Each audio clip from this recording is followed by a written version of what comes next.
ಇತ್ತ ಒಂದ್ ವೇಳೆ ಕಾಂಗ್ರೆಸ್ ಟಿವಿಕೆಗೆ ಬೆಂಬಲವನ್ನ ಕೊಟ್ಟಿದ್ದೆ ಆದಲ್ಲಿ ಏನಾಗಬಹುದು ಎನ್ನುವಂತ ಲೆಕ್ಕಾಚಾರ ಇರುವಂತ ಈ ಸಂದರ್ಭದಲ್ಲಿ ಟಿವಿಕೆಗೆ ಕಾಂಗ್ರೆಸ್ ಬೆಂಬಲವನ್ನ ಕೊಟ್ಟಿದ್ದೆ ಆದಲ್ಲಿ ಡಿಎಂಕೆ ಇತ್ತ ಉರಿವು.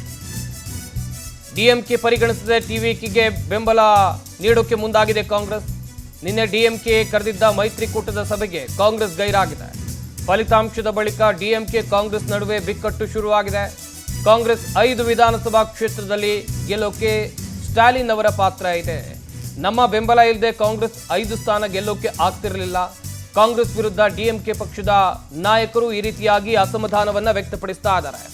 ಇತ್ತ ಮೈತ್ರಿ ಮುರಿದುಕೊಂಡು ಒಂದ್ ವೇಳೆ ಕಾಂಗ್ರೆಸ್ ಟಿವಿಕೆ ಜೊತೆಗೆ ಹೋಗಿದ್ದೇ ಆದಲ್ಲಿ ಏನಾಗಬಹುದು ಅಂತ ನಾನು ಕೂಡ ಹೇಳ್ತಾ ಇದ್ದೆ. ಆದ್ರೆ ಇತ್ತ ಡಿಎಂಕೆ ಈ ಬಗ್ಗೆ ದೊಡ್ಡ ಮಟ್ಟದ ಆಕ್ರೋಶವನ್ನ ವ್ಯಕ್ತಪಡಿಸ್ತಾ ಇದೆ. ಡಿಎಂಕೆಯನ್ನ ಪರಿಗಣಿಸದೆ ಟಿವಿಕೆಯನ್ನ ಬೆಂಬಲಿಸೋಕೆ ಒಂದ್ ಕಡೆಯಲ್ಲಿ ಕಾಂಗ್ರೆಸ್ ಮುಂದಾಗಿದೆ. ನಿನ್ನೆ ಡಿಎಂಕೆ ಕರೆದಿದ್ದಂಥ ಮೈತ್ರಿಕೂಟದ ಸಭೆಗೂ ಕೂಡ ಕಾಂಗ್ರೆಸ್ ನಾಯಕರು ಗೈರಾಗಿದ್ದಾರೆ.